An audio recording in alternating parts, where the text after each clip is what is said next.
Gusto ko lang magpasalamat ulit sa mga followers natin dyan na nakikinig palagi, no? 14,000 followers na tayo at road to 20,000 followers na tayo. So sa mga gusto mag-follow pa, okay, follow lang ng follow at i-follow back ko rin po kayo.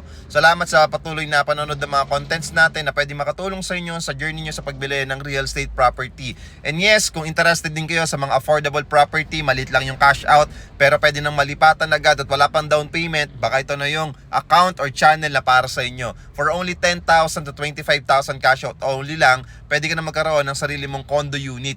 Meron tayong studio unit sa Cubao EDSA at sa Mandaluyong. Meron tayong 1 bedroom sa Cubao EDSA. And then meron din tayong 2 bedroom unit and 3 bedroom unit sa Ortigas Extension, Pasig. At kung interested ka, taga Batangas ka, meron tayong 2 bedroom and 3 bedroom unit doon. Okay? So, just follow me interested. Sa mga interested dyan, follow me, message me lang. At huwag nyo nang palagpasin itong opportunity na to na magkaroon ng sariling property na wala kang nilalabas na equity or down payment. Minsan lang to, di ba? So, follow me, message me para makapag invest na rin po kayo sa ganitong property. Maraming salamat po, clients, and see you soon.